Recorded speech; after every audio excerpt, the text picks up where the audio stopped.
Ang Batas ng Diyos, Tuldok.org. Appendice 8 ay ang krus at ang templo. Ang krus at ang templo ay hindi magkaaway, at hindi rin sila dalawang yugto na ang isa ay nagpapawalang bisa sa isa. Ang kautusan ng Diyos ay walang hanggan. Mga Awit 119:80, 119:160. Malakiyas 3:6. Ang sistemang pangtemplo na may mga handog, mga pari at mga kautusan sa kalinisan ay ibinigay ng parehong walang hanggang kautusan. Ang kamatayan ni Jesus ay hindi nag-alis ng kahit isang utos. Sa halip, ipinahayag nito ang tunay na lalim ng kahulugang matagal nang ipinahihiwatig ng mga utos na iyon. Ang templo ay hindi winasak upang tapusin ang mga handog, kundi bilang hatol dahil sa pagsuway. Ikalawang mga Kronika 36:14-19. Jeremias 7:12-14. Lucas 11:41-44. Ang ating tungkulin ay panatilihing magkasama ang mga katotohanan ito nang hindi lumilikha ng bagong relihiyon na pumapalit sa kautusan ng mga kaisipang pantao tungkol sa krus. Ang tila salungatan, ang kordero at ang dambana. Sa unang tingin, tila may salungatan. Sa isang panig, ang kautusan ng Diyos na nag-uutos ng mga handog, mga alay at paglilingkod ng mga pari. Levitico 1:1-2, Exodo 28:1. Sa kabilang panig, si Jesus na ipinakilala bilang ang kordero ng Diyos na nag-aalis ng kasalanan ng sanlibutan. Juan 1:29. Unang Juan 2:2. Marami ang agad tumatalon sa isang konklusyon na hindi kailanman sinabi ng kasulatan. Kung si Jesus ang kordero, tapos na ang mga handog, tapos na ang templo, at wala nang saysay ang kautosang nag-utos ng mga iyon. Ngunit tinanggihan mismo ni Jesus ang ganitong lohika. Malinaw niyang sinabi na hindi siya naparito upang pawalang bisa ang kautusan o ang mga propeta, at na kahit ang pinakamaliit na tuldok ay hindi mawawala sa kautusan hanggang sa mawawala ang langit at ang lupa. Mateo 5:17-19. Lucas 16:17. Narito pa rin ang langit at ang lupa. Nanatili ang kautusan. Ang mga utos tungkol sa mga handog, mga alay at ang templo ay hindi kailanman binawi ng kanyang mga labi. Hindi binubura ng krus ang mga kautosang pangtemplo. Ipinapakita ng krus kung ano talaga ang kanilang tinuturo. Si Jesus bilang kordero ng Diyos, katuparan na walang pagpapawalang bisa. Nang tawagin ni Juan si Jesus na ang kordero ng Diyos, Juan 1:20, hindi niya ipinahahayag ang wakas ng sistemang handog. Ipinahahayag niya ang tunay na kahulugan ng bawat handog na kailanman ay inialay ng may pananampalataya. Ang dugo ng mga hayop ay hindi kailanman nagkaroon ng kapangyarihan sa sarili nito. Unang Pedro 1:19-20.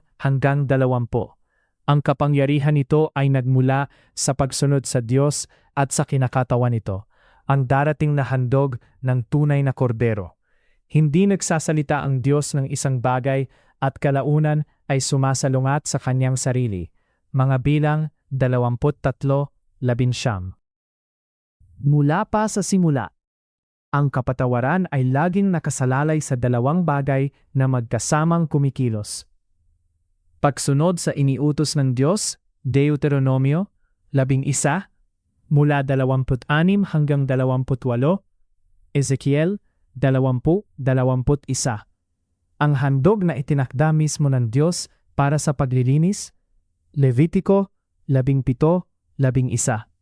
Hebreo 9:22. Sa sinaunang Israel, ang masunurin ay pumupunta sa templo, naghahandog ayon sa hinihingi ng kautusan at tumatanggap ng tunay ng mapaghimagsik. Bahay tahinan ng Ama, bahay tahinan ng Hadya ng mapaghimagsik. Bahay tahinan ng Ama ng mapaghimagsik, ngunit pansamantalang paglilinis sa tipan. Ngayon, ang masunurin ay inaakay ng Ama patungo sa tunay na kordero, si Jesus, para sa walang hanggang paglilinis. Juan 6:37, 6:39, 6:44, 6:65, 17:6. Iisa ang padron. Hindi kailanman nililinis ng Diyos ang mga mapaghimagsik. Isayas 1:11 hanggang 15. Ang katotohanan, si Jesus, ang tunay na kordero, ay hindi nagpupunit sa mga utos tungkol sa mga handog. Sa halip, pinatutunayan nito na hindi kailanman naglaro ang Diyos sa mga simbolo. Ang lahat sa templo ay seryoso, at ang lahat ay tumuturo sa isang tunay na realidad.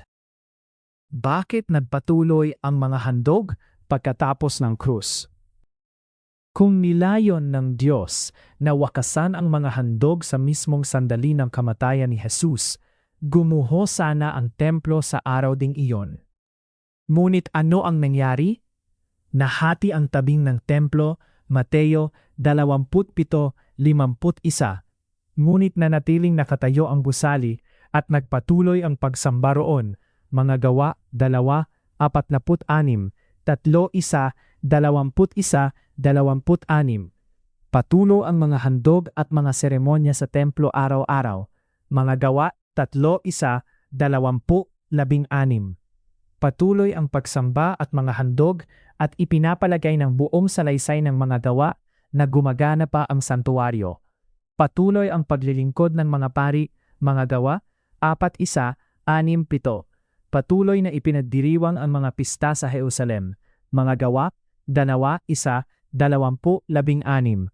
Kahit pagkatapos ng muling pagkabuhay, ang mga mananampalataya kay Jesus ay makikitang nasa templo pa rin, mga Gawa 2:46, 3:20-20-21-21-26, at libo-libong Hudiyong sumampalataya sa kanya ay lubos na masigasig sa kautusan, mga Gawa 21:20. Wala sa kautusan, wala sa mga salita ni Jesus, at wala sa mga propeta ang nagsabi na ang mga handog ay agad magiging kasalanan o walang bisa matapos mamatay ang Mesiyas. Walang propesyang nagsasabing, pagkatapos mamatay ang aking anak, tigilan ninyo ang paghahandog ng mga hayop sapagkat inalis ko na ang aking kautusan tungkol dito. Sa halip, nagpatuloy ang paglilingkod sa templo sapagkat ang Diyos ay hindi pabago-bago ang salita. Mga Bilang 23:11. Hindi siya nag-uutos ng isang bagay bilang banal, at pagkatapos ay tahimik na ituring itong marumi dahil namatay ang kanyang anak. Kung ang mga handog ay naging paghihimagsik sa sandaling mamatay si Jesus, malinaw sa aming sinabi ito ng Diyos. Hindi niya ginawa. Ang pagpapatuloy ng paglilingkod sa templo pagkatapos ng krus ay nagpapakita na hindi kailanman kinansela ng Diyos ang alinmang utos na may kinalaman sa santuaryo. Ang bawat handog, bawat ritual ng paglilinis, bawat tungkulin ng pari, at bawat pambansang gawa ng pagsamba ay nanatiling may bisa sapagkat ang kautusang nagtatag ng mga ito ay nanatiling hindi nagbabago. Ang simbolikong kalikasan ng sistemang handog. Ang buong sistemang handog ay simboliko sa disenyo nito. Hindi dahil ito ay opsyonal o kulang sa awtoridad, kundi dahil ito ay tumuturo sa mga realidad na ang Diyos lamang ang magdadala sa ganap na katuparan. Ang mga pagaling na pinagtitibay nito ay pansamantala. Ang gumaling ay maaaring magkasakit muli. Ang mga seremonyal na paglilinis ay nagbabalik ng kalinisan sa loob lamang ng isang panahon. Ang karumihan ay maaaring bumalik. Kahit ang mga handog para sa kasalanan ay nagdudulot ng kapatawarang kailangang hanapin ng paulit-ulit. Wala sa mga ito ang ganap na pag-aalis ng kasalanan o kamatayan. Ang mga ito ay mga simbolong iniutos ng Diyos na tumuturo sa araw na wawasakin niya ang kamatayan magpakailanman. Isaias 25:8, Daniel 12:2.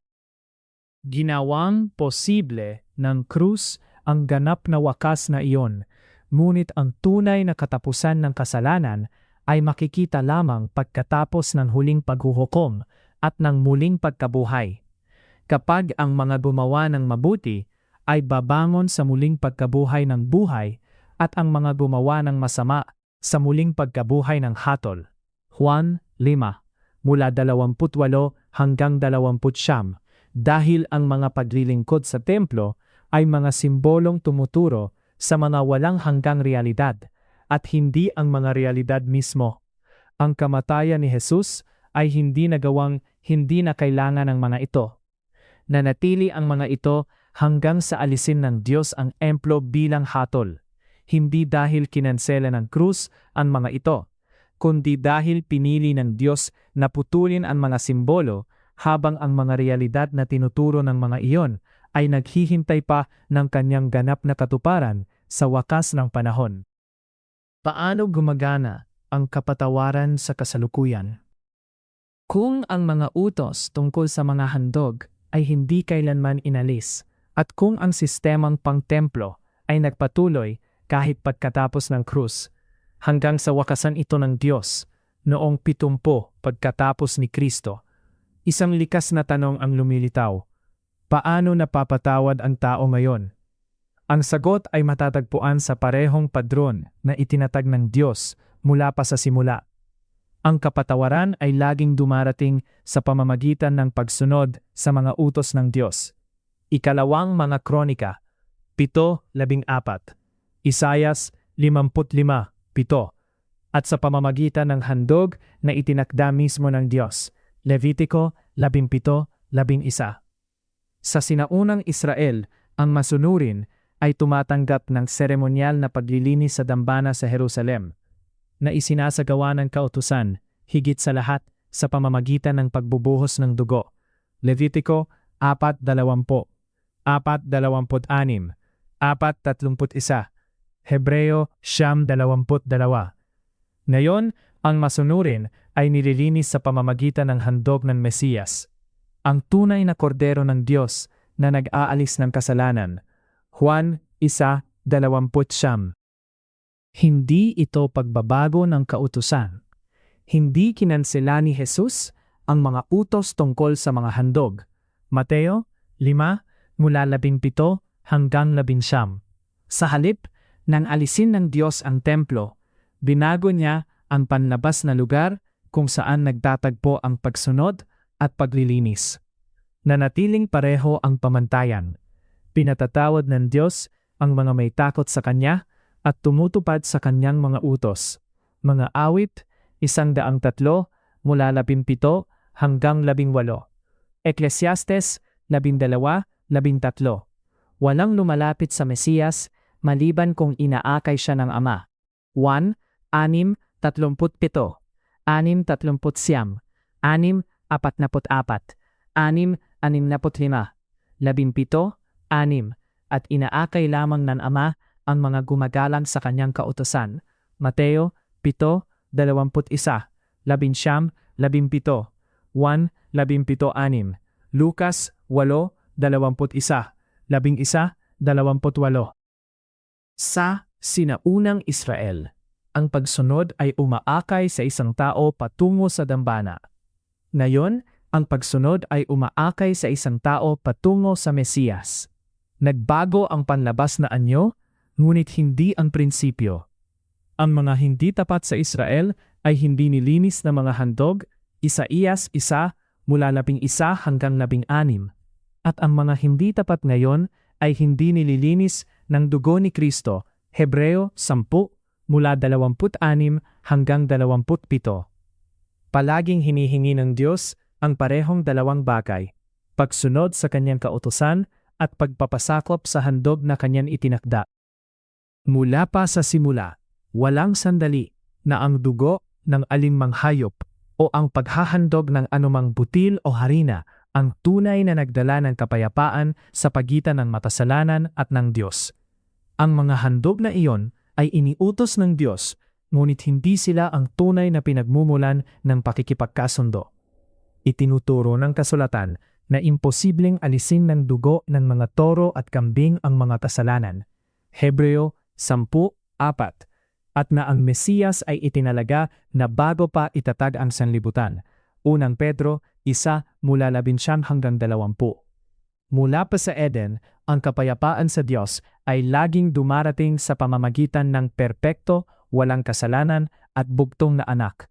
Juan 1:18-3-16 ang siyang tinuturo ng bawat handog. Juan 3:14-15, 3:16. Ang mga pisikal na handog ay mga materyal na tanda na nagpapahintulot sa tao na makita, mahawakan at madama ang bigat ng kasalanan at maunawaan sa makalupang paraan ang halaga ng kapatawaran. Nang alisin ng Diyos ang templo, hindi nagbago ang espiritual na realidad. Ang nagbago ay ang materyal na anyo, na natiling ganap na pareho ang realidad. Ang handog ng anak ang nagdadala ng kapayapaan sa pagitan ng nagkasala at ng ama. Isayas 53:5. Ang mga panlabas na simbolo ay tumigil dahil pinili ng Diyos na alisin ang mga iyon. Ngunit ang panloob na realidad, ang paglilinis na ibinibigay sa pamamagitan ng kanyang anak sa mga sumusunod sa kanya, ay nananatiling hindi nagbabago. Hebreo 5:9. Bakit winasak ng Diyos ang templo? Kung ang pagkawasak ng templo noong 70 pagkatapos ni Kristo ay nilayon upang pawalang bisa ang mga handog, malinaw sana itong sinabi ng kasulatan. Ngunit hindi. Sa halip, ipinaliwanag mismo ni Jesus ang dahilan ng darating na pagkawasak. Hatol. Umiyak siya para sa Jerusalem at sinabi na hindi kinilala ng lungsod ang panahon ng pagdalaw sa kanya. Lucas 11:41-44. Binalaan niya na ang templo ay ibabagsak na bato sa ibabaw ng bato. Lucas 21:5-6. Ipinahayag niya na ang bahay ay iiwan na wasak dahil sa pagtanggi na makinig sa mga sugo ng Diyos. Mateo 23:37-38. Hindi ito pahayag ng bagong teologya kung saan ang mga handog ay nagiging masama. Ito ay ang lumang, pamilyar na padron ng hatol. Ang parehong dahilan kung bakit winasak ang unang templo noong 586 bago ni Kristo.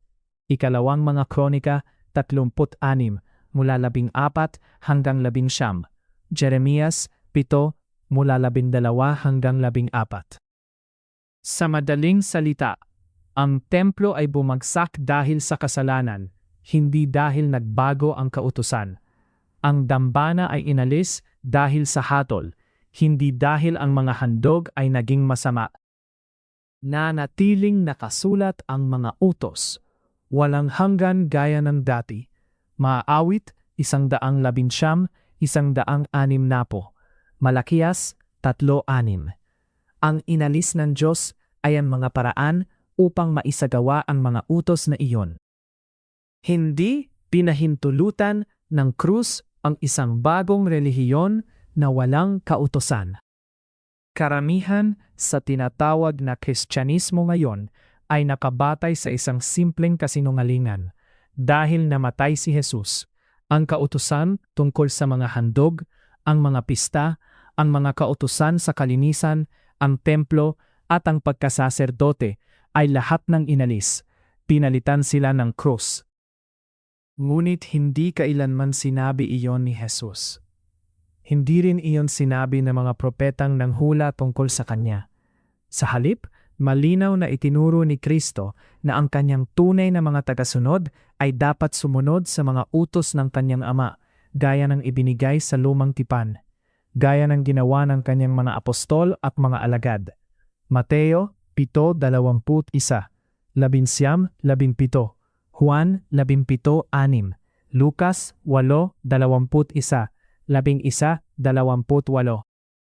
Ang krus ay hindi nagbigay ng awtoridad kanino man upang ikansela ang mga kautosang pangtemplo. Lumikha ng mga bagong ritual tulad ng serbisyong komunyon upang palitan ang Paskwa. Gawing sweldo ng mga pastor ang mga ikapu. Palitan ang sistema ng kalinisan ng Diyos ng mga makabagong aral. Walang anumang tungkol sa kamatayan ni Jesus ang nagbibigay pahintulot sa tao na muling isulat ang kautusan. Pinatutunayan lamang nito na ang Diyos ay seryoso sa kasalanan at seryoso sa pagsunod. Ang ating tindig ngayon, sundin ang maaaring sundin, igalang ang hindi maaari. Nagkakatagpo ang krus at ang templo sa isang hindi maiiwasang katotohanan. Nanapiling buo ang kautusan, Mateo 5, mula 17 hanggang 19, Lucas 16:17. Inalis ng Diyos ang templo, Lucas 21 mula 5 hanggang 6. Ibig sabihin nito, ang mga kautuusang maaari pang sundin ay dapat sundin nang walang dahilan. Ang mga kautuusang nakadepende sa templo ay dapat igalang ayon sa pagkakasulat, ngunit hindi isinasagawa, sapagkat ang Diyos mismo ang nag-alis ng dambana at ng pagkasaserdote. Hindi tayo nagtatayo ngayon ng bersiyong pantao ng sistemang handog sapagkat hindi pa ibinabalik ng Diyos ang templo. Hindi rin natin idinedeklarang inalis na ang mga kautusang handog sapagkat hindi kailanman kinansela ng Diyos ang mga iyon. Nakatayo tayo sa pagitan ng krus at ng walang lamang bundok ng templo na may takot at panginginig. Batid na, si Jesus ang tunay na kordero na naglilinis sa mga sumusunod sa Ama. Juan 1:29, 6:44. Nanatiling nakasulat ang mga kautosang pangtemplo bilang mga walang hanggang tuntunin. Mga awit 119, 160. Ang kasalukuyang imposibilidad ng mga ito ay bunga ng hatol ng Diyos, hindi pa hintulot upang lumikha ng mga kapalit. Lucas 11 mula 41 hanggang 44, 21 mula 5 hanggang 6. Ang krus at ang templo magkasama. Ang tamang landas ay tumatanggi sa parehong sukdulan. Hindi inalis ni Jesus ang mga handog, kaya wala nang saysay ang kautusan. Hindi rin dapat na nating ibalik ang mga handog ngayon sa sarili nating paraan kahit wala ang templo ng Diyos. Sa halip, naniniwala tayo na si Jesus ang kordero ng Diyos. Isinugo ng Ama para sa mga sumusunod sa kanyang kautusan. Juan 1:20, 14-15. Tinatanggap natin na inalis ng Diyos ang templo bilang hatol, hindi bilang pagpapawalang bisa. Lucas 11 mula 41 hanggang 44. Mateo 23 mula 37 hanggang 38. Sinusunod natin ang bawat utos na pisikal na posible pa sa kasalukuyan. Iginagalang natin ang mga kautusang nakadepende sa templo sa pamamagitan ng pagtangging palitan ang mga ito ng mga ritual na gawa ng tao. Ang krus ay hindi nakikipagkumpetensya sa templo. Ipinapahayag ng krus ang kahulugang nasa likod ng templo. At hanggang sa ibalik ng Diyos ang kanyang inalis, malinaw ang ating tungkulin. Sundin ang maaaring sundin. Igalang ang hindi maari. Huwag kailanmang gamitin ang krus bilang dahilan upang baguhin ang kautusang dumating si Jesus upang ganapin, hindi upang wasakin. Mateo 5 mula 17 hanggang 19. Ang seryeng ito at marami pang ibang pag-aaral tungkol sa kautusan ng Diyos ay matatagpuan sa site angbatasnangjos.org.